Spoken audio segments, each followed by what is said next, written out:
Hey guys, welcome back to the channel. My name is Katelyn, and today we are doing the year-long tradition of finding some really old art of Katelyn's and redrawing it. So every year in January, I take an old piece and redraw it in my new current style to kind of see how I've progressed over the years and just compare where I started to where I am now. I thought today we could take a deep dive back on my old DeviantArt page that I never update anymore, but it does have a whole archive of a lot of my old art ranging from back when I was in high school to like maybe earlier.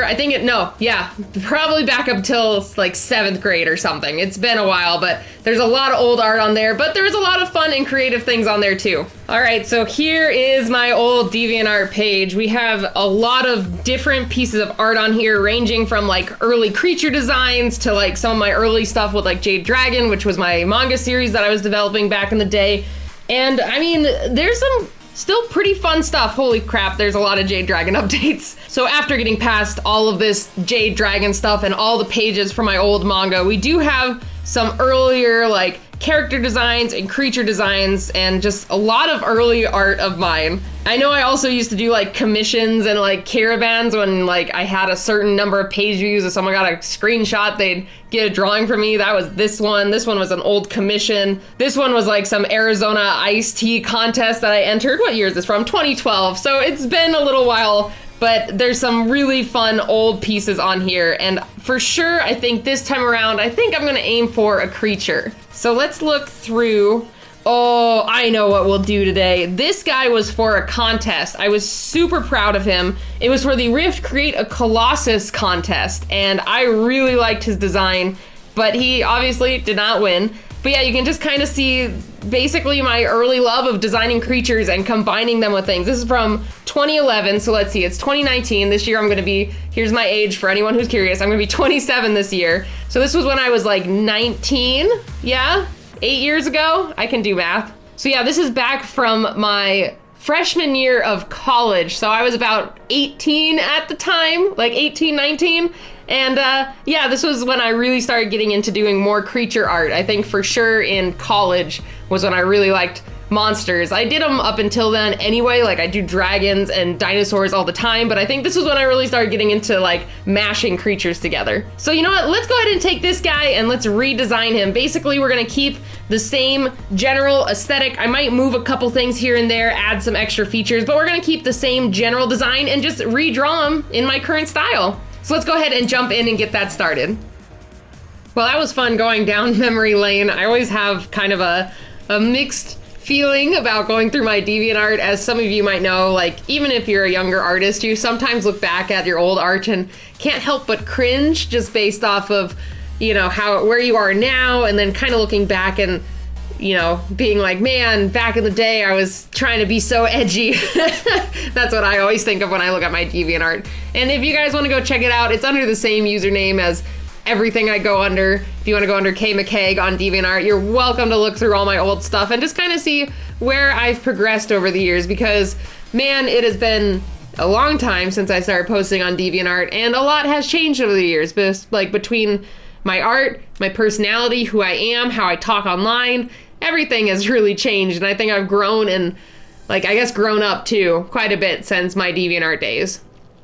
That one's pretty obvious because I started my DeviantArt, I think I was in middle school, probably about 7th grade was when I started posting art on there. I would enter a lot of the different contests that were on the platform. I would do random fan comics. I remember, I think it was in high school. If my mom watches this video, she'll remember. There was something like I drew like a Zutara like avatar thing where I was putting Katara and Zuko together because they were one of my first like OTP, like love this couple that isn't canon type of things. And they were having Zutara week, and I remember drawing like them together on DeviantArt, and my mom would see it and be like, oh my gosh, she's drawing things that her and her boyfriend are doing. And that's when Josh and I started dating at the time, and oh, it was funny. Throwback to back in the day when parents would look at all your stuff. I mean, my parents still watch my videos and check out all my stuff online. So if you guys hear this, hi Mom and Dad. But yeah, either way, let's go ahead and jump into the art. So this guy was really fun to reimagine. Like, first of all, I wanted to do a very different pose. Since this guy is a combination of a gorilla and a rhino with like kind of earth elemental feel to it, I wanted to give him more of a gorilla pose.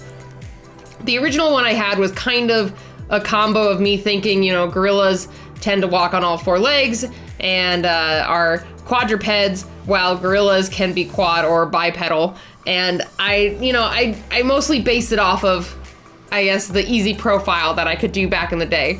So with this one, I was like, you know, let's dedicate to making this guy really cool and have some life and feeling to him and just give him some personality. Because I knew that my old one, while it wasn't terrible, I'm not trying to diss my old self, so you guys don't need to rush in and be like, oh, Katelyn, it was great. You don't need to say that. I know I've changed, I know I've grown, so I'm allowed to shit on my old art. But, you know, my old one, it was a safe thing. Doing the profile of a creature made it so I didn't have to worry about, like, random arm poses or foreshortening or trying to figure out how certain things would lay. In this profile, it was much easier to just kind of put the pieces together. And then it also helped with the detailing. I only had to do, like, you could say, like, half the creature. I still loved the profile of the face from the original drawing, so I did want to carry that over into my new drawing, but update it so it had kind of a new look, more personality, more detail, and then actually a little bit more rhino anatomy. Like, my old anatomy wasn't terrible, but I wanted to make sure it was updated to the anatomy standards that I hold myself to now. And then with that, after I figured that out, I was like looking through a couple of different gorilla references, trying to think of what would be an interesting pose. And I thought, what if we did something like lounging? Like, I know I do a lot of action poses for my creatures and my animals, but I was like, it would be really cool to see one just kind of chilling and relaxing. Like, I do draw some just standing or walking, but I think this was also kind of a challenge pose to figure out how the legs lay and how to put the arms where they needed to be to just make it look like he was sitting correctly.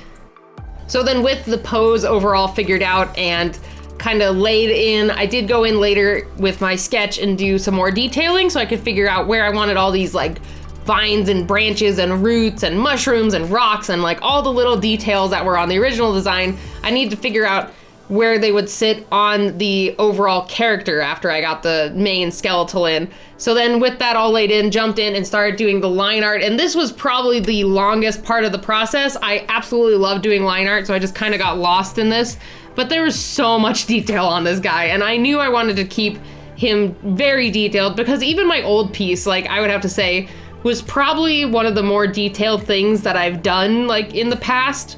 I went through and I did like extra work on all the roots and like all the wood texture and the mushrooms and all that. Like I did a lot on the old piece. Like I worked hard to make that look cool, and I didn't want to like let this one down. So I went above and beyond, and I was like, I'm going to texture the crap out of this thing with all my line art and then later on with the color.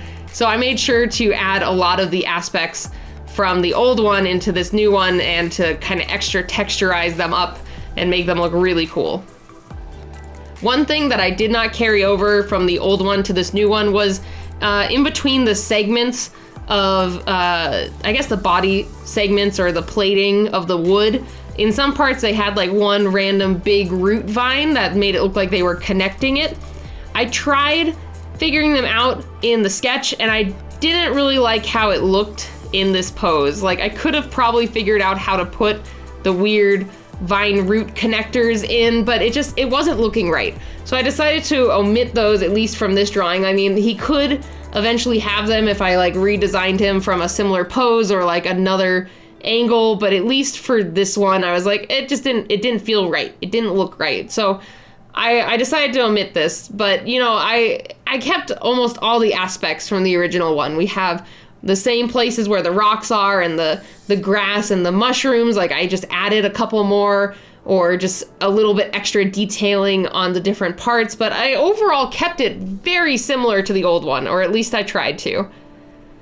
And then so after I figured out the line art, I put in a base color of brown because most of this was the wood color. So we start with the base color and then I tried to isolate the base colors for the rocks and the grass and everything like that.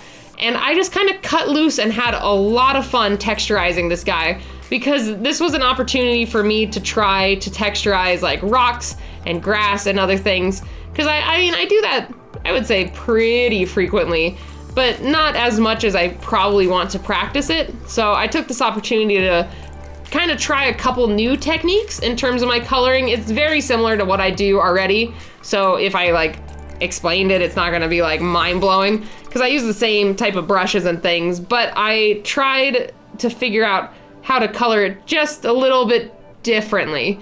I don't really know how to describe it, but just basically different layering, different coloring, and adding aspects to the base colors. And yeah, I think that's the best way to describe it.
One thing I also noticed I did more with this piece than others was I painted a lot on just one layer. I didn't really expand out much into the multi-layers as much as I did. I did add quite a few clipping masks and things, but so much of this stems from just the one layer. I found it really interesting because I'm so used to building a little bit more than just one layer. I usually have the base colors and then add multiple layers on top of it to get some more of the texturing and colors and highlights. But this one, it just felt right. I don't know how to describe it, but a lot of it was just on the one layer. I did do quite a bit of layering though. And speaking of which, this is going to be the Patreon Photoshop file of the month. If you guys are interested on seeing how I kind of did this piece and like the different layers I applied to my base colors and just how I got the different effects on this guy, go check out my Patreon. You can get the full Photoshop file and kind of dive into my layers and mess around with it and just kind of see how I did this. And with that, we are almost done with this piece, so I will leave you guys to hang out here till the end. But this guy, I just love him. He turned out really fun and really cool and was just a blast to kind of revisit and repaint such an old piece of mine. So either way, it was super, super fun.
All right, guys, and we are all done with this creature redesign, and I absolutely love how this guy turned out. Like, I just love seeing the growth and change from my old art to my new art, but you know, let's put them right next to each other. So as you guys can see, I have changed a lot over the years in terms of like how I've painted, my skill level of drawing, and just kind of the overall composition of a piece in general. Like, my other one was just kind of a profile piece, didn't really give this a dynamic and interesting pose. And then my new one, it just looks so alive and like active, and it just kind of has a personality to it that I absolutely love. So overall, I do think I've improved over the years, and I think it's something to always keep in mind for any of you guys that are just starting in art or like are budding artists and just don't see yourself progressing. It just takes time. Time, practice, dedication. You guys can make it anywhere in your art career. Just kind of be open for change, try new things, and just, you know, keep trudging along. You'll get there. So thanks again, guys, so much for stopping by and checking out this video. And if you aren't already, you can go ahead and hit that subscribe button. I have new videos every week, ranging from monster mashes to my 100 dragon challenge and a bunch of other really fun art challenges. So thanks again, guys, so much for stopping by, and I will see you all next time. Bye, everybody.